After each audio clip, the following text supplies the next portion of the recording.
ब्रेकनंतर बुलेटिनमध्ये आपलं पुन्हा एकदा स्वागत। इराण, इस्रायल आणि अमेरिका यांच्यातल्या युद्धामुळे अहिल्यानगर शहरातले 10 ते 12 नागरिक दुबईमध्ये अडकून पडलेले आहेत।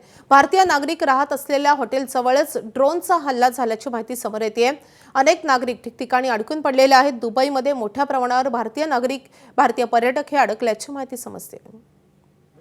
जे कालचं प्रकरण झालं त्यामुळे तर माझ्यासारखे अजून आपल्या अहिल्यानगरचे आयुष खंडेलवाल आहेत, त्यांचे मिसेस आहेत।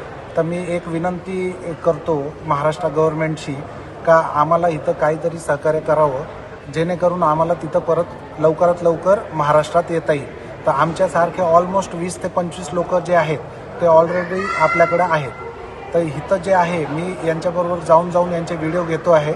तरी मला आम्हाला काही सहकार्य लागल्यास तर सहकार्य करावं हे नम्र विनंती। जय हिंद, जय महाराष्ट्र।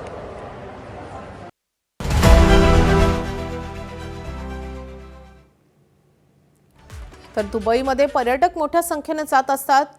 दुबई विमानतळावर अनेक पर्यटक अडकून पडलेले आहेत, कारण पूर्णपणे सगळीच विमानसेवा ही खंडित झालेली आहे। अनेक विमान उड्डाणं ही रद्द झालेली आहेत, त्यामुळे नागरिकांचे मोठे हाल होत आहेत। अनेक पर्यटकांकडचे पैसे संपलेले आहेत, त्यामुळे परत कसं जायचं हा त्यांच्यासमोरचा यक्ष प्रश्न आहे। आपण अहिल्यानगरमधले हे पर्यटक पाहिले आहे की 10 ते 12 नागरिक हे दुबईमध्ये अडकून पडलेले आहेत। एकूणच आखाती देशातली सगळीच विमान उड्डाणं रद्द झालेली आहेत। आखाती देशात लाखो भारतीय नागरिक राहतात। आता या नागरिकांच्या सुरक्षेचा मोठा प्रश्न तर आहेच, मात्र या नागरिकांना परत येण्याचा त्यांचा जो काही मार्ग आहे, कारण विमान प्रवासाद्वारेच ते आता परत येऊ शकतात, मात्र विमान उड्डाणं रद्द झाल्यामुळे त्यांचा तो मार्गही बंद झालेला आहे। त्यामुळे नागरिकांसमोर मोठा प्रश्न उपस्थित झाला आहे।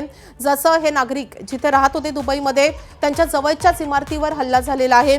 अमेरिकेचे अनेक जे टार्गेट आहेत किंवा अमेरिकेचे तळ आहेत वेगवेगळ्या आखाती देशांमधले, ते इराणकडून टार्गेट करण्यात येत आहेत आणि त्याचा मोठा परिणाम आता भोगावा लागतोय या सगळ्या प्रवाशांना। अनेक उड्डाणं रद्द झालेली आहेत। अमेरिका किंवा युरोपमध्ये जाणारी अनेक जी विमानं असतात ती याच मार्गे, दुबई मार्गे किंवा आखाती देशांच्या मार्गे ही पुढे जात असतात। त्यामुळे त्या ठिकाणी जाणाऱ्या या प्रवाशांच्या एकूणच मार्गावरही याचा मोठा परिणाम झालेला आहे। त्यांनाही अनेक हाल सहन करावे लागतात। अनपेक्षितप्रमाणे अशा प्रकारे हल्ले झाल्यामुळे, अगदी दुबईमधल्या विमानतळावरही हल्ला झाल्यामुळे अनेक प्रवासी ठिकठिकाणी अडकून पडलेले आहेत। आपण ही सगळी दृश्य पाहतोय। विमानतळावर तर खूप गोंधळाची परिस्थिती आहे। अनेकांचा व्हिसा संपतोय, अनेकांकडचे पैसे संपतायत आणि अर्थातच विमान कंपन्या त्यांना सहकार्य करू शकत नाहीये, कारण त्यांची काहीही चूक नसताना अशा प्रकारे प्रवाशांना मोठ्या मनस्तापाचा सामना करावा लागतोय।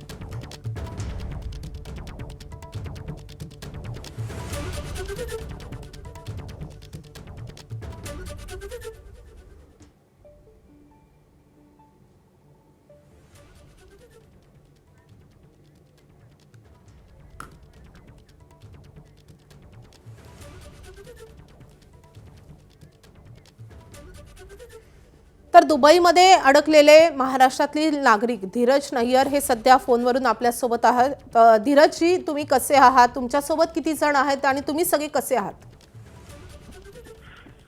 मॅडम, आम्ही सर्व पहिले तर नमस्कार। आणि सर्व एकदम ओके आहे। आपल्या बरोबर आता सध्या जे आहे अहिल्यानगरचे 4 ते 5-7 लोक आहेत। त्यानंतर बीडचे जे आहेत, बीडचे 7 ते 8 लोक आहेत, जे एकदम सुखरूप आहेत। आणि ज्या गोष्टी आपल्याला भरपूर मीडियाच्या माध्यमातून ऐकायला भेटतीये का बाबा असं झालं तसं झालं, इथं पडलं तिथं पडलं, तर तसं काय नाहीये। आता मी ऑन द वे आहे। मी आता एक टॅक्सी केली। What is the area of दिस?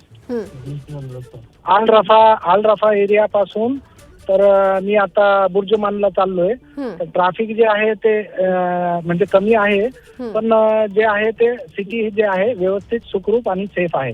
तर आपले जेवढे पण महाराष्ट्राचे आहेत, मला मध्य प्रदेशचे लोक भेटलेत, तर मी सर्व त्यांना जे आहे त्यांच्याशी बोलणं करून वगैरे, तर ते सर्व सुखरूप आहेत, हॉटेलमध्ये थांबलेले आहेत। बाहेरचा जे परिसर आहे ते सध्या तर 80 ते 90% बंद आहे। रोडवर जर ट्रॅफिक वगैरे काही नाही आहे, पण सुखरूप आहे। काय याच्यात असं घाबरण्यासारखं नाही आहे सध्या तरी। आणि एक आमची हीच विनंती आहे की जसं पण एअर स्पेस आपला चालू झाला, तर एक महाराष्ट्र गव्हर्नमेंटची आमची हीच विनंती आहे की जेवढे पण आपले महाराष्ट्राचे असले किंवा कुठले असले, नक्कीच ही एअर स्पेस सुरू होताच तुम्ही सुखरूपपणे महाराष्ट्रात परताल अशी आशा आपण करूयात। धन्यवाद तुमच्या या सविस्तर प्रतिक्रियेसाठी। एबीपी माझा, उघडा डोळे बघा नीट। आहे.